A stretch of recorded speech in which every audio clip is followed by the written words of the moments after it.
Hello everyone, welcome to channel learn with ease. आज का topic है dissolution of a partnership firm. इस chapter को शुरू करने से पहले क्यों ना इसके बेसिक्स और कुछ इंपॉर्टेंट पॉइंट्स जो कि हमें प्रैक्टिकल प्रॉब्लम्स को सॉल्व करते हुए ध्यान रखनी है उसको समझ लें। और ये है आपका चैप्टर नंबर 7 टीएस ग्रेवाल की बुक से, class 12 accounts. Online classes, online tuitions के लिए आप मुझे इस नंबर पर व्हाट्सएप कर सकते हो अपना नाम और क्लास। टीएस ग्रेवाल के साथ साथ डीके गोयल के सॉल्यूशंस भी चाहिए तो प्लेलिस्ट को क्लिक करो, आपको न्यू एडिशन के सॉल्यूशंस अपलोडेड मिलेंगे। साथ में ही कम्युनिटी सेक्शन में एमसीक्यूज मिलेंगे क्विज की फॉर्मेट में और एमसीक्यूज के सॉल्यूशन शॉर्ट्स में। तो बहुत कुछ है चैनल पर, विजिट द चैनल। अच्छा लगे तो शेयर और सब्सक्राइब जरूर करना। अब डिसोल्यूशन, वर्ड डिसोल्यूशन का मतलब है कोई भी चीज खत्म हो जाना, डिसॉल्व हो जाना, वाइंड अप हो जाना, बिल्कुल एंटायरली खत्म हो जाना। तो डिसोल्यूशन अब आपकी दो तरह से, एक है डिसोल्यूशन ऑफ पार्टनरशिप और दूसरी है डिसोल्यूशन ऑफ पार्टनरशिप फर्म। इन दोनों में फर्क क्या है? जब आप पार्टनरशिप में एंटर करते हो तो आप एक एग्रीमेंट बनाते हो, उसमें अपने प्रोविजंस लिखते हो, क्लोजेस लिखते हो, अपने बिजनेस को चलाने के अपने आप से रूल्स बनाते हो, वो लिखते हो। अगर आप उन रूल्स को चेंज करते हो, आप उन्हीं रूल्स को चेंज करते हो, तो वो पहले वाली पार्टनरशिप तो रहेगी नहीं, वो एग्रीमेंट तो वॉइड हो जाएगा, रॉन्ग हो जाएगा, वैलिड नहीं रहेगा। आप अगर नए क्लोजेस के साथ, नई कंडीशंस के साथ पार्टनरशिप एग्रीमेंट बनाते हो तो इसका मतलब है आप डिसोल्यूशन ऑफ पार्टनरशिप कर रहे हो। आप पहले वाली पार्टनरशिप एग्रीमेंट को खत्म करके नए क्लोजेस और प्रोविजंस के साथ एंटर कर रहे हो। जैसा कि चेंज इन पीएसआर, वहां पर क्या होता है, change in profit sharing ratio आप कर रहे हो, तो पहले जो आपने डिसाइड की थी उसको छोड़ करके नई में जाना चाहते हो, तो ये डिसोल्यूशन ऑफ पार्टनरशिप है। एग्रीमेंट का कोई भी क्लोज चेंज किया, dissolution of partnership. Admission of a partner, ये क्या है, dissolution of partnership. Retirement of partnership, retirement of a partner क्या है, डिसोल्यूशन ऑफ पार्टनरशिप। जब नंबर ऑफ पार्टनर्स चेंज हो रहे हैं, नेम ऑफ पार्टनर्स चेंज हो रहे हैं, वही पार्टनर्स नहीं है जो आपने स्टार्टिंग में पार्टनरशिप शुरू की, तो क्या होगा, डिसोल्यूशन ऑफ पार्टनरशिप। तो आपकी पार्टनरशिप एग्रीमेंट जिसके साथ आपने जिन नाम के साथ शुरू की थी वो नाम नहीं है, अब चेंज हो रहे हैं, तो वो पार्टनरशिप आपकी चेंज हो गई ना, तो डिसोल्यूशन ऑफ पार्टनरशिप। जहां पर आपकी पार्टनरशिप ब्रेक होती है, पार्टनरशिप रिकॉन्स्टिट्यूट होती है, सिर्फ पार्टनरशिप ब्रेक हो रही है, बिजनेस आप वाइंड अप नहीं कर रहे, बिजनेस तो आप आगे एज इट इज चला रहे हो। जो पार्टनर्स रह जाते हैं उस बिजनेस में, उस पार्टनरशिप में, वो आगे बिजनेस को चलाते हैं। तो ये डिसोल्यूशन ऑफ पार्टनरशिप है। Change in PSR, admission, retirement, ये सब cases dissolution of partnership. Expulsion of a partner, जब आपको किसी पर्पस के लिए, किसी कंडीशन में किसी पार्टनर को निकालना पड़ रहा है, कोई डेथ ऑफ अ पार्टनर हो गया, कोई पार्टनर इंसॉल्वेंट हो गया, या पार्टनरशिप जिस पर्टिकुलर पीरियड के लिए आपने बनाई थी वो खत्म हो गया, तो आप क्या कर रहे हो, वो पर्टिकुलर पीरियड, अगर आपने 5 साल के लिए पार्टनरशिप का बिजनेस शुरू किया और वो बिजनेस का पीरियड खत्म हो गया, तो क्या होगा, डिसोल्यूशन ऑफ पार्टनरशिप। एक क्लोज जो लेकर के आपने शुरू किया था वो क्लोज अब खत्म हो गया, तो पार्टनरशिप क्या होगी, ब्रेक होगी। तो ये सब है डिसोल्यूशन ऑफ पार्टनरशिप, जहां पर पार्टनरशिप ब्रेक हो रही है, बिजनेस खत्म नहीं हुआ। डिसोल्यूशन ऑफ पार्टनरशिप फर्म, अब ये क्या है, इसमें डिसोल्यूशन ऑफ पार्टनरशिप तो हो ही रहा है, पार्टनरशिप तो ब्रेक होगी ही होगी, साथ में बिजनेस भी वाइंड अप करेंगे। पूरा का पूरा बिजनेस खत्म हो जाएगा, जो पार्टनरशिप के नाम पर आप बिजनेस चला रहे थे वो बिजनेस अब आप डिसॉल्व कर रहे हो, बंद कर रहे हो। तो यहां अभी तक आपने सीखा था डिसोल्यूशन ऑफ पार्टनरशिप, और इस चैप्टर में हम सीखेंगे डिसोल्यूशन ऑफ पार्टनरशिप फर्म। ये किस कंडीशन में और कैसे हो सकता है, जब आप कोर्ट के इंटरफेरेंस के बिना करना चाहते हो तो म्यूचुअल एग्रीमेंट के साथ कर सकते हो, या अगर आपने कोई अनलॉफुल बिजनेस शुरू कर दिया है जो लीगली रॉन्ग है, तब आपको बिजनेस डिसॉल्व करना पड़ेगा। पार्टनरशिप का पर्पस, जिस पर्पस के लिए आपने पार्टनरशिप को शुरू किया था, वो पर्पस आपका अकम्प्लिश हो गया, आपने उस पर्पस को पूरा कर लिया है, तो आपकी पार्टनरशिप बिजनेस डिसॉल्व हो जाएगा, पीरियड ओवर हो गया। तो ये सभी केसेस क्या है, डिसोल्यूशन ऑफ पार्टनरशिप फर्म। कोई एक पार्टनर सभी को नोटिस दे करके भी डिसॉल्व कर सकता है पार्टनरशिप फर्म को, और कोर्ट के ऑर्डर से भी पार्टनरशिप को हम डिसॉल्व कर सकते हैं। तो ये थी दोनों चीजों में फर्क। आई होप आपको अच्छे से समझ में आ गया। अभी तक डिसोल्यूशन ऑफ पार्टनरशिप आपने सीखी, इस चैप्टर में हम सीखेंगे डिसोल्यूशन ऑफ पार्टनरशिप फर्म। अब डिसोल्यूशन हो रहा है बिजनेस का, तो हमें अपने कुछ पेमेंट्स करनी होगी, लाइबिलिटीज को पे करना होगा, और उनको किस हिसाब से पे करना है, पहले किसको पे करना है, बाद में किसको पे करना है, ये प्रायोरिटी भी आपको चेक करके ही देना है। तो सबसे पहले हम पे करेंगे, सेटल करेंगे किनके accounts? Outside liabilities. Outside liabilities का मतलब जो आपके क्रेडिटर्स हैं, या आपने किसी से लोन लिया है, बैंक लोन है किसी इंस्टीट्यूट से, या किसी पार्टनर के रिलेटिव से लोन लिया है, वो भी आउटसाइड लाइबिलिटी है। तो पहले उनकी पेमेंट की जाएगी। पार्टनर से रिलेटेड जो भी लोन है या कैपिटल है, वो आउटसाइड लाइबिलिटी में कवर नहीं होता। आउटसाइड लाइबिलिटी को पे करने के बाद अगर पार्टनर ने फर्म को लोन दिया है तो उसकी पेमेंट की जाएगी, और थर्ड नंबर पर पार्टनर्स के कैपिटल, जो उन्होंने पैसा लगाया उसकी पेमेंट, और एंड में कुछ बच जाता है तो उन सब में बांट दिया जाएगा।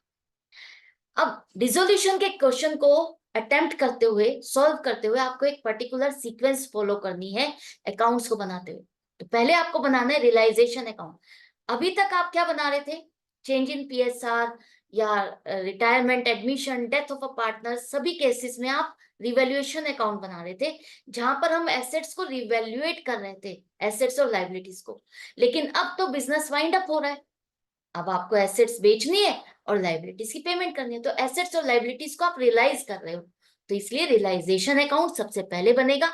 उसके बाद अगर फर्म ने पार्टनर को लोन दिया है वो अकाउंट बनेगा, और पार्टनर ने जो फर्म को लोन दिया है वो थर्ड नंबर पे, फोर्थ नंबर पर पार्टनर्स के कैपिटल अकाउंट, और एंड में बनेगा कैश या बैंक अकाउंट।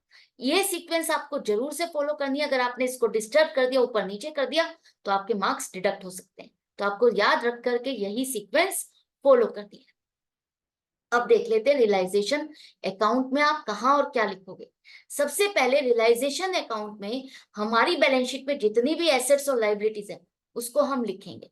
जैसे कि जितनी भी लाइबिलिटीज हैं आपकी बैलेंस शीट में, आउटसाइड लाइबिलिटीज को आप यहाँ लिखोगे।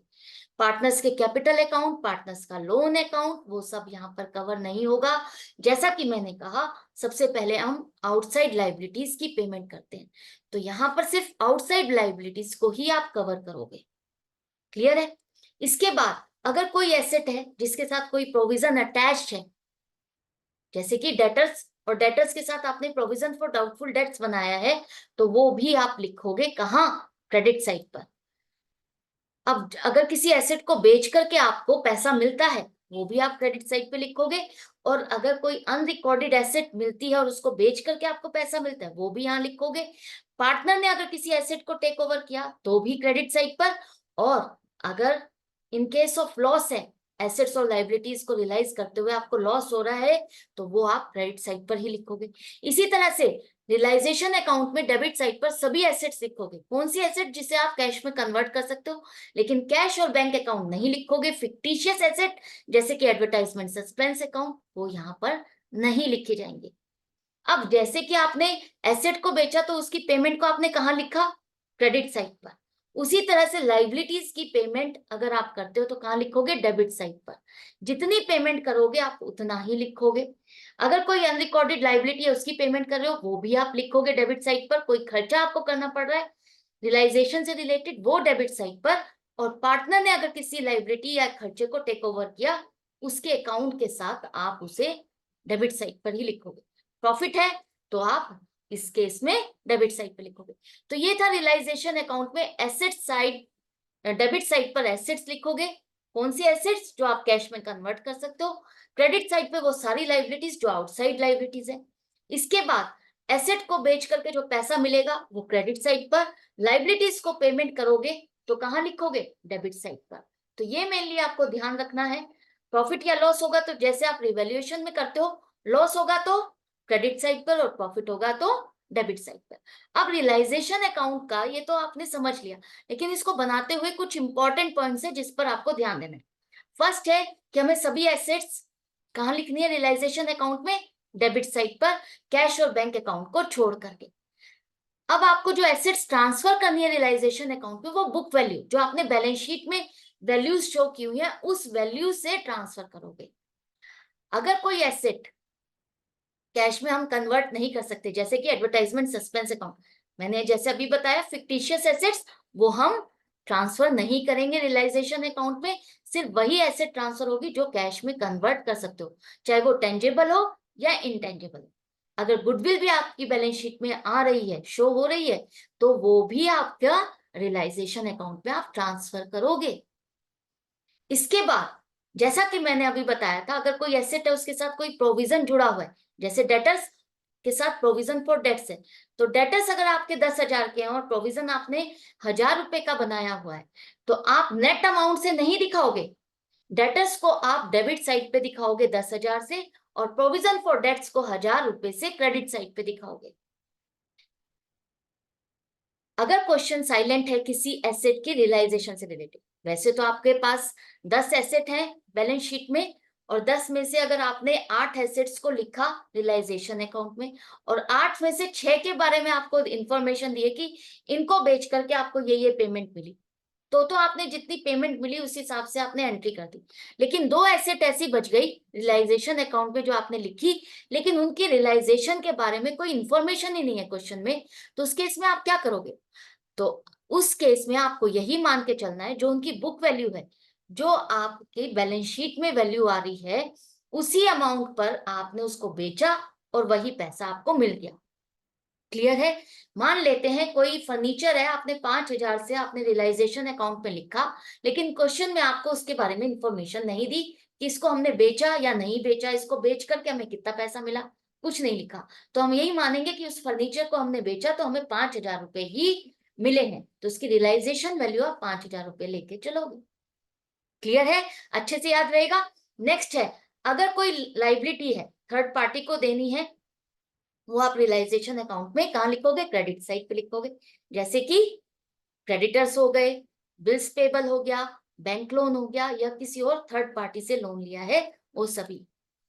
अगर पार्टनर ने फर्म को लोन दिया है या दिया लिया है, इन दोनों ही केसेस में आप रियलाइजेशन अकाउंट में इन दोनों को ही नहीं लिखोगे। पार्टनर ने लोन दिया या लिया, ये दोनों ही आपके रियलाइजेशन अकाउंट में कवर नहीं होंगे। कोई रिजर्व्स है, एक्युमुलेटेड प्रॉफिट्स या लॉसेस हैं, वो भी आप रियलाइजेशन अकाउंट में नहीं ट्रांसफर करोगे। तो आपके दिमाग में आ रहा होगा तो हम इनका करेंगे क्या, इनकी ट्रीटमेंट क्या होगी? इनकी ट्रीटमेंट वैसे ही होगी जैसे आप पहले करते आए हो। इन रिजर्व्स, एक्युमुलेटेड प्रॉफिट्स या लॉसेस को आप पार्टनर्स में उनकी प्रॉफिट शेयरिंग रेशियो में बांट करके खत्म कर दोगे। अब अगर कोई क्वेश्चन में साइलेंट है किसी लाइबिलिटी की पेमेंट के बारे में, मान लेते हैं आपके बिल्स पेबल लिखे हुए हैं 10,000 के, और उसके बारे में क्वेश्चन में कोई भी इंफॉर्मेशन नहीं है कि इनकी हमने पेमेंट की है या नहीं की है, तो उस केस में आप क्या करोगे? आपको उस केस में उसकी पूरी पेमेंट दिखानी है, आपको यही मान के चलना है कि इस लाइबिलिटी को हमने पूरा का पूरा पे किया है, जो वैल्यू है, जो बुक वैल्यू है, उससे हमने इसको पूरा पे आउट कर दिया। अब अगर कोई एसेट है और उसको हमने किसी लाइबिलिटी के साथ एडजस्ट कर दिया, मान लेते हैं कोई स्टॉक है आपका 50,000 का और एक क्रेडिटर है आपका 60,000 का, या 40,000 के क्रेडिटर्स हैं, उन क्रेडिटर्स ने आपका ये स्टॉक ले लिया, उनको पसंद आ गया, तो ये एक एसेट एक लाइबिलिटी के साथ एडजस्ट हो रही है, आपस में रियलाइज हो रही है, तो हम उसे रियलाइजेशन अकाउंट में रिकॉर्ड नहीं करेंगे कि एसेट को बेच करके हमें इतना पैसा मिला और इसकी पेमेंट करके हमें इतनी पेमेंट करनी पड़ी। ऐसा कुछ भी नहीं रिकॉर्ड करोगे। अगर कोई एसेट लाइबिलिटी के साथ एडजस्ट हो गई, सेट ऑफ हो गई, हम रियलाइजेशन में नहीं करेंगे।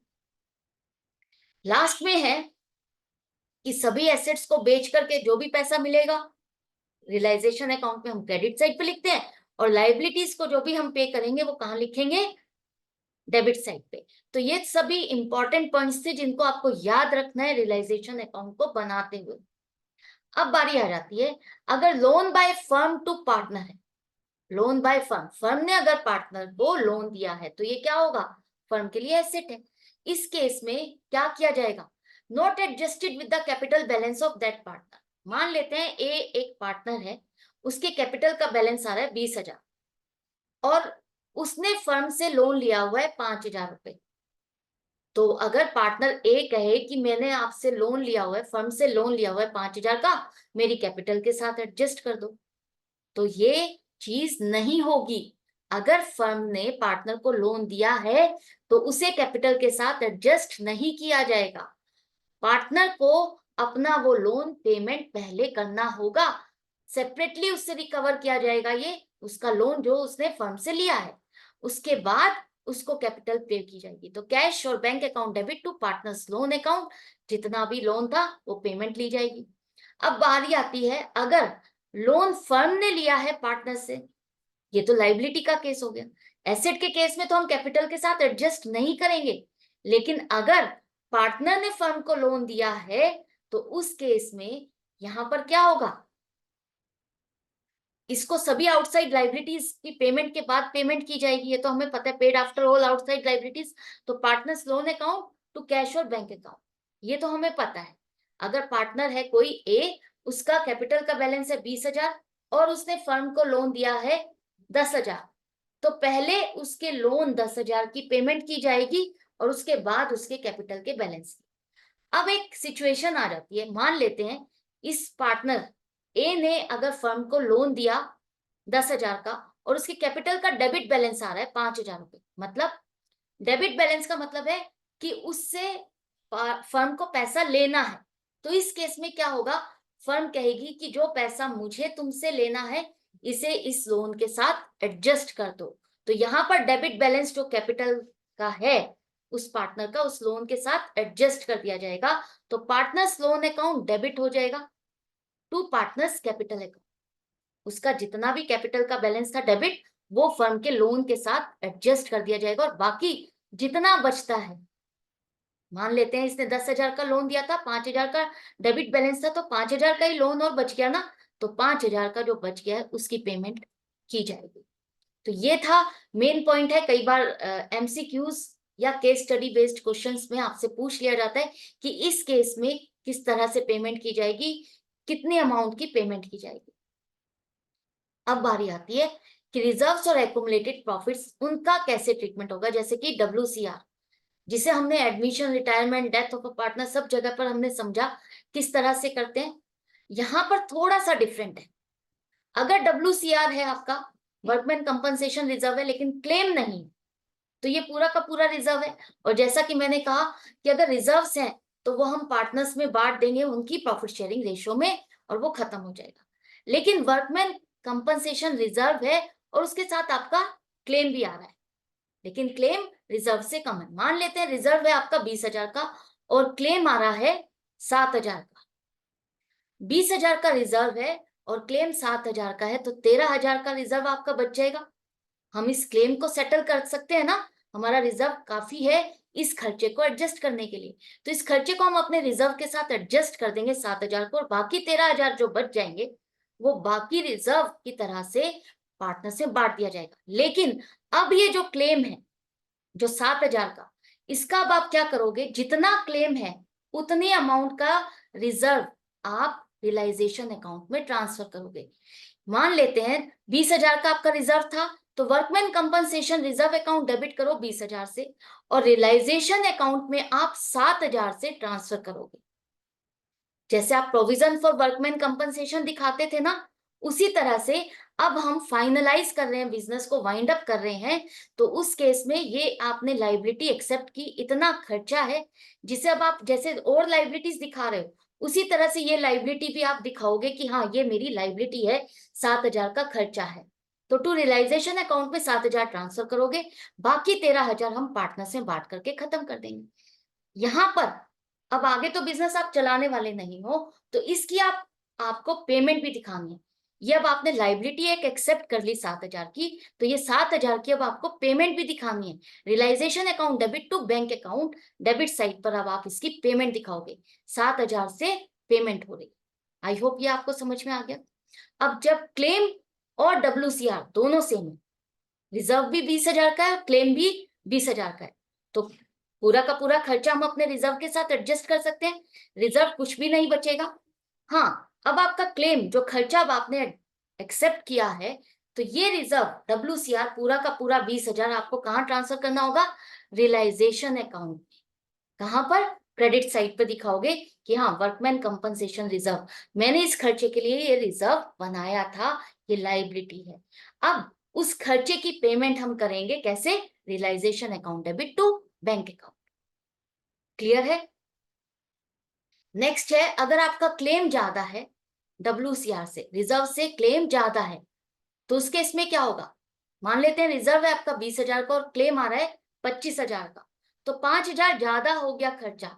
उस केस में क्या करेंगे, पूरा का पूरा WCR आपका रियलाइजेशन अकाउंट में आप ट्रांसफर कर दोगे, वर्कमैन कंपनसेशन रिजर्व 20,000, 25,000 अब आप नहीं दिखाओगे, आपके पास जितना रिजर्व है उतना ही तो दिखाओगे कि हाँ मेरे पास इतना प्रोविजन बचा हुआ है, इसको अब मैं यूज कर सकता हूँ इस खर्चे को पेमेंट करने के लिए। तो वो 20,000 रुपये आप क्रेडिट साइड पे दिखाओ रियलाइजेशन में। और जब आप पेमेंट करोगे तो पेमेंट अगर 20,000 नहीं 25,000 का क्लेम है तो 25,000 की पेमेंट दिखाओगे यहाँ पर realisation account debit to bank account. Clear है? जितने की लाइबिलिटी है, जितने का खर्चा है, आप उतने का ही पेमेंट दिखाओगे।